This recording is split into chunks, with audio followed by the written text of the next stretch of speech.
Deixa eu adivinhar, você rodou a internet atrás de um vídeo que te ensinasse a fazer uma questão discursiva para concurso, mas só encontrou pessoas analisando editais de concursos e falando de critérios de correção. Se eu acertei o meu palpite, fica comigo nesse vídeo que eu tenho certeza que até o final dele você será capaz de estruturar qualquer questão discursiva para arrasar nas provas de concursos.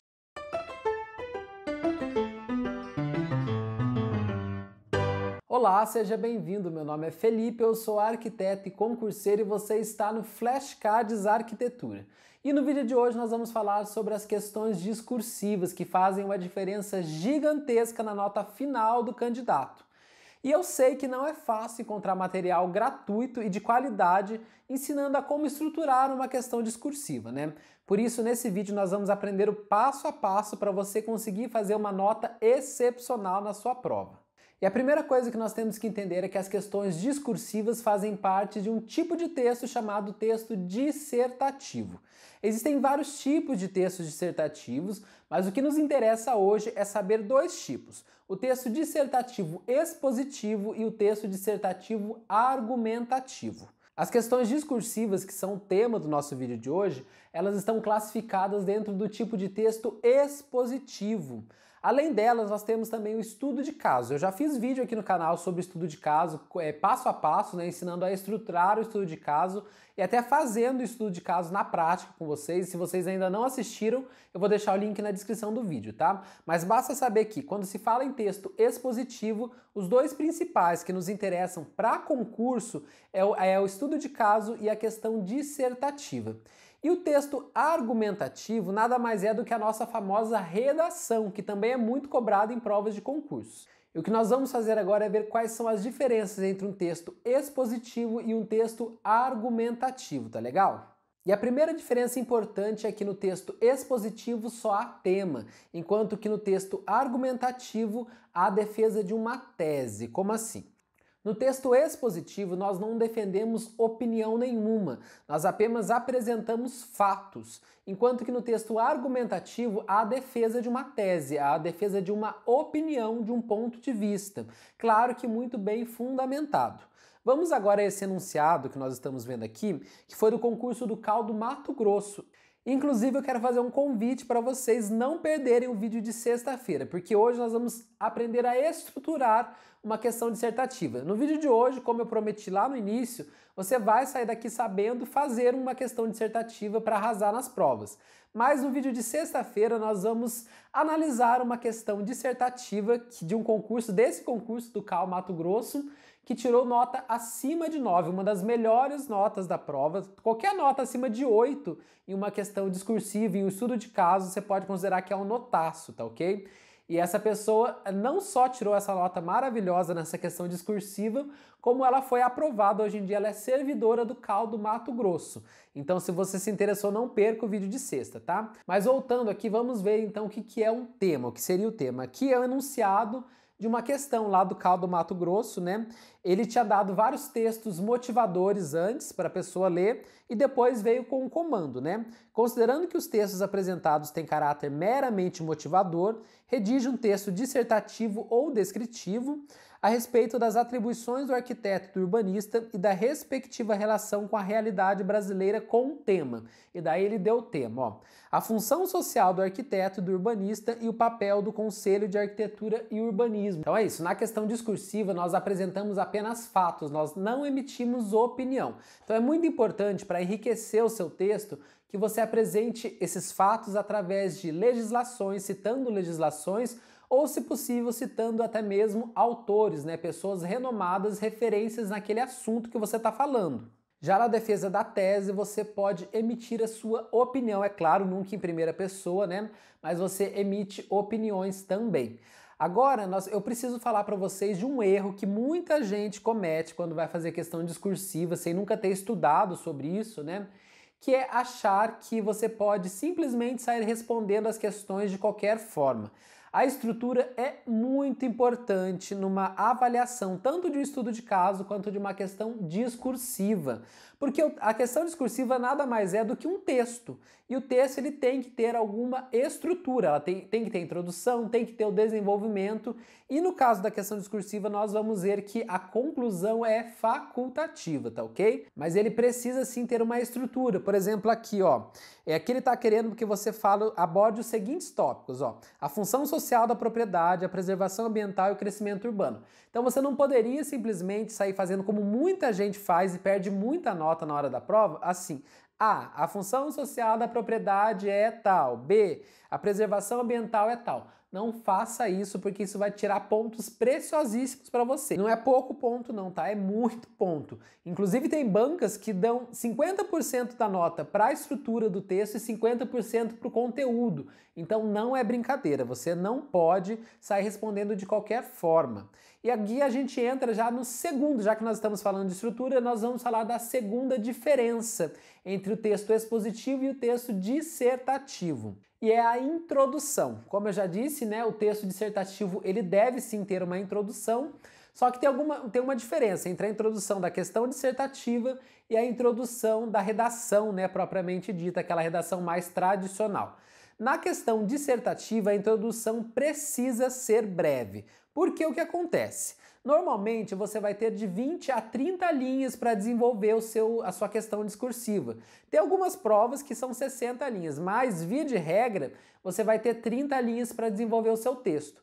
Então a introdução não pode ocupar muitas linhas do seu texto, porque as bancas elas priorizam o desenvolvimento do texto e ela entende que se você está fazendo uma introdução muito grande é porque você está deixando de produzir o seu desenvolvimento do texto. Então ela tira sim nota quando a introdução é muito grande. A menos, é claro, como eu já falei, se a sua questão discursiva você puder usar 60 linhas, daí você pode fazer uma introdução maior.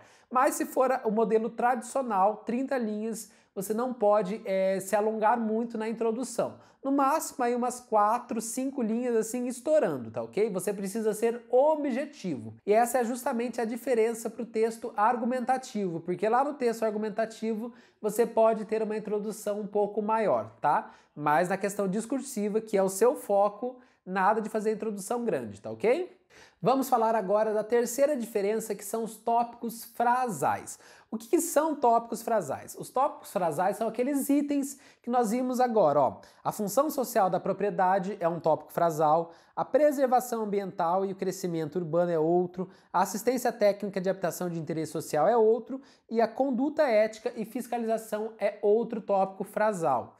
O que a banca está te dizendo? Faça o seu desenvolvimento do texto exatamente nesta ordem. A banca, na verdade, está te ajudando. Nada de falar assim, eu acho que eu ficaria melhor falar sobre a conduta ética e fiscalização primeiro. Não. Faça na ordem. E de preferência, faça um parágrafo para cada tópico frasal. Então, o segundo parágrafo do seu texto, porque primeiro você vai ter a introdução, né? Depois você tem o primeiro parágrafo de desenvolvimento, que é o segundo parágrafo do texto. Aí você vai começar falando, então, da função social da propriedade. Depois, o terceiro parágrafo do texto, que é o seu segundo parágrafo de desenvolvimento, a preservação ambiental e o crescimento urbano e por aí vai. De preferência, então, faça cada tópico frasal em um parágrafo, porque isso ajuda demais o seu avaliador, né, aquele que vai corrigir a sua prova, a entender que você está falando de cada parágrafo, você está abordando um tópico frasal. Isso faz uma diferença gigante, tá? Então, tente colocar cada tópico frasal em um parágrafo. E mais uma vez, sempre que possível, faça o seu tópico frasal, né, o seu parágrafo de desenvolvimento, citando alguma legislação ou alguma autoridade que é especialista naquele assunto que você está abordando. Isso enriquece demais o seu desenvolvimento, tá ok? E a grande diferença do texto expositivo, né, do tópico frasal, para o texto argumentativo é que lá no argumentativo você vai falar, os seus tópicos frasais são os seus argumentos e não os seus fatos, né, não a sua comprovação de fatos. lá são apenas argumentos, tá ok? Nós já falamos da introdução, falamos do desenvolvimento, que são os tópicos frasais, e agora nós precisamos falar da conclusão, que aqui tem uma diferença gigantesca do texto expositivo para o texto argumentativo. No texto expositivo, que é a nossa questão discursiva, a conclusão ela é facultativa. Isso não quer dizer que você não vai concluir o seu texto. Isso quer dizer que você não vai deixar um parágrafo específico para a conclusão apenas. Você vai usar o seu último parágrafo de desenvolvimento, né, o seu tópico frasal, para conseguir concluir o seu texto, tá ok? E lá no texto argumentativo, não. A conclusão é um item obrigatório. Se você não fizer uma conclusão num texto argumentativo, numa redação, você vai perder muitos pontos, porque é lá que você vai dar a sua opinião, você vai desencadear todo o desenvolvimento da tese, tá? Então você precisa concluir. Nós falamos das diferenças e agora nós vamos falar da semelhança que tem um texto expositivo de um texto argumentativo. E a principal semelhança é que seus parágrafos de desenvolvimento devem ir do geral para o específico. E o que eu quero dizer com ir do geral para o específico? Veja bem, vamos supor que nós temos uma questão discursiva e um dos tópicos frasais que a banca nos deu é: cite 3 instrumentos da política de desenvolvimento urbano, segundo o Estatuto das Cidades. Então você sabe que você vai querer falar naquele parágrafo de desenvolvimento do direito de superfície, o direito de preempção e da outorga onerosa do direito de construir, tá? Esses 3 instrumentos que você se lembra, é deles que você vai falar. O que você não pode fazer de jeito nenhum, que é o que a maioria dos candidatos fazem, é o seguinte: começar o seu parágrafo de desenvolvimento da seguinte maneira: o direito de superfície é o direito que confere tarará, tarará. Depois ponto, e no mesmo parágrafo: o direito de preempção é o direito que confere ao poder público preferência na aquisição de imóvel. Isso não pode fazer, você precisa fazer uma breve introdução, você precisa ir do geral para o específico. Como assim? Uma forma legal de começar seria assim: existem 3 instrumentos básicos da política de desenvolvimento e expansão urbana. Entre eles, né, podemos citar, e daí você começa: direito de preempção, e daí você explica. Depois, direito de superfície, explica também. Entendeu? Você precisa fazer uma chamada, você não pode simplesmente começar já definindo cada um deles. Você precisa primeiro falar que são 3, ou que são 5, ou às vezes, por exemplo, a banca ela pede para você citar alguns dos instrumentos. E daí como que você indica isso? Ó, existem inúmeros instrumentos da política de desenvolvimento urbano. Entre eles podemos citar, porque daí você está informando para a banca que existem vários, mas você vai falar desses, entendeu? Então vamos ver agora na prática como que a gente estrutura uma questão discursiva. Bom, gente, então nós estamos aqui na nossa tela e a primeira coisa que eu quero que vocês entendam é o seguinte, olha. Esses retângulos, eles representam a estrutura, então, da nossa questão dissertativa. A primeira coisa que nós temos que entender é o seguinte: neste primeiro retângulo aqui, que é este aqui, nós teremos o tema, né? Como nós estamos falando de uma questão discursiva, então nós temos tema. Se estivéssemos falando de uma redação, de uma questão, num texto argumentativo, nós teríamos então uma tese, tá? Então, vocês sempre vão tentar dividir o tema em 2 partes. Porque o que acontece? Normalmente, a gente tende a falar só de uma parte e acaba esquecendo da outra. Isso não é bom.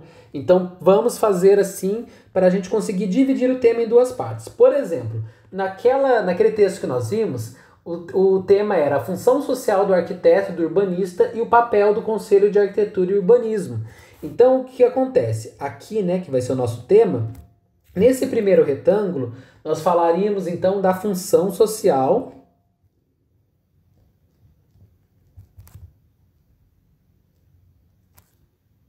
do arquiteto e urbanista.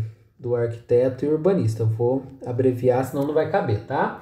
E no segundo retângulo, nós vamos falar do papel do Conselho de Arquitetura e Urbanismo. Então, o papel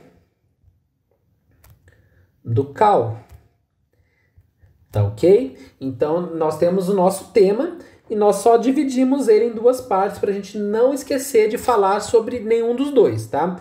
Isso daqui é a nossa introdução, tá ok? Então, na nossa introdução, nós vamos necessariamente ter que falar tanto da função social do arquiteto urbanista, quanto do papel do CAU, né, do Conselho de Arquitetura e Urbanismo, tá legal? Nesse outro retângulo aqui, neste retângulo aqui, nós teremos o nosso segundo parágrafo, que é o primeiro parágrafo de desenvolvimento. Eu vou colocar aqui segundo parágrafo para vocês não se confundirem, tá? Então, aqui nós teríamos o nosso primeiro parágrafo, que nada mais é do que a introdução, tá ok? E aqui nós temos o segundo parágrafo, e nesse de baixo o terceiro parágrafo, tá ok? Eu coloquei só 2 aqui para exemplificar, mas se você tiver mais do que 3 parágrafos, é só você repetir essa sequência, tá? Então, o que nós temos aqui? Aqui nós teremos nesse segundo parágrafo o nosso tópico frasal. Então, vamos supor que lá naquele texto, né, que a gente tinha, o primeiro tópico frasal era a função social da propriedade. Então, vou até mudar de cor aqui, colocar em preto, ó. Então, aqui é a função social da propriedade.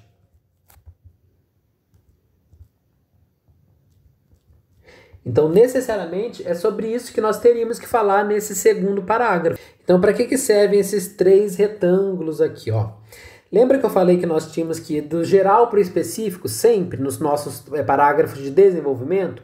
Então, o nosso geral está aqui, ó, que é como nós vamos começar cada parágrafo de desenvolvimento, que é falando do tópico frasal, apresentando o tópico frasal, que nesse caso é a função social da propriedade. Então eu vou começar falando. A função, sabe-se que é a função social da propriedade é tal. Então esse é o geral, tá? Ou você pode falar assim, a função social da propriedade é dividida em 3 partes. Ou a função social da propriedade é tal, tal e tal. E daí aqui nós vamos desenvolver isso daqui. Esses retângulos são justamente a nossa explicação. Então, por exemplo, se eu estou falando que a função social da propriedade são 3, então aqui eu vou falar da primeira, aqui eu vou falar da segunda e aqui eu vou falar da terceira. Sempre dentro do mesmo parágrafo, tá? Tudo isso daqui é o mesmo parágrafo, ainda é o segundo parágrafo, tá ok? Aqui nós só estamos fazendo uma divisão. E depois você vai fazer a mesma coisa para os outros, do geral para o específico. Então, aqui você vai apresentar, né, o tópico frasal. No segundo caso era a preservação ambiental e o crescimento urbano. Então, esse é o geral. Você vai falar da preservação ambiental e o crescimento urbano de uma forma genérica. E aqui você vai fazer, então, o seu desenvolvimento, né? Você vai colocar. Daí você pode explicar, você pode dar exemplos, né? Explicando, você pode definir também, é uma forma de fazer o seu desenvolvimento. Você pode citar alguma legislação, você deve, lembra que eu falei? Você pode citar alguma legislação, você pode colocar também alguma fala de alguma autoridade, citar alguma autoridade no assunto, que isso enriquece bastante o seu texto, tá ok? E você vai fazer isso para todos. Eu vou apagar aqui para a gente falar da conclusão agora, tá ok? Vamos supor que nós estamos agora no 4º parágrafo, que é o seu último parágrafo. Lembra que eu falei que na questão discursiva a conclusão ela é facultativa, que ela não é necessariamente obrigatória? Então, ela é facultativa, mas isso não significa que você não vai concluir o seu texto. Você vai e deve concluir. Só que o que você vai fazer é o seguinte, por exemplo, lá na nossa questão, o último tópico frasal era conduta ética e fiscalização. Então aqui, ó, deixa eu mudar de cor. Aqui, a conduta ética e fiscalização, tá legal? Esse é o nosso último tópico frasal. O que você pode fazer? Já que você sabe que você não vai fazer um parágrafo só para a conclusão, né? Você não vai concluir o seu texto, você pode começar, então, esse tópico frasal da seguinte forma. Por fim, por último, e daí você começa. A conduta ética e fiscalização tem como princípios tal, tal, tal. E daí você vai fazendo a mesma coisa, né? Explicando, definindo o que você sentir mais à vontade, entendeu? Mas você já vai usar, então, um conectivo de conclusão para você, dentro do seu último tópico frasal, né? No último parágrafo, você já vai indicar que você está finalizando, entendeu? Que você vai falar do último tópico frasal, porém, esse é o final. Você não vai ter uma conclusão, você não vai tirar nenhuma observação daquilo, porque justamente na questão discursiva nós não temos que apontar soluções nem nada, a menos que a banca peça. Por exemplo, se um dos tópicos frasais apresentados pela banca for o último normalmente, né, apresente 3 soluções possíveis para o problema da função social da propriedade, por exemplo, estou inventando aqui, tá? Daí você vai fazer a sua conclusão, porque esse é o tópico frasal, a própria banca já está pedindo para você concluir. Mas, via de regra, você não precisa, a menos que esteja explícito. Bom, pessoal, esse foi o vídeo de hoje, espero que vocês tenham gostado, espero que tenha ajudado. Não percam o vídeo de sexta-feira que nós vamos analisar uma redação que tirou nota 9,5 no último concurso do CAL do Mato Grosso, tá ok? Não perca, que vai ser muito interessante para a gente ver o que a pessoa fez, o que foi bom, o que não foi, o que a gente pode aprender com essa redação, tá legal? E se você gostou desse vídeo, já deixa o seu like aqui embaixo, se inscreva no canal se ainda não for inscrito, isso ajuda demais a gente continuar crescendo e até o próximo vídeo.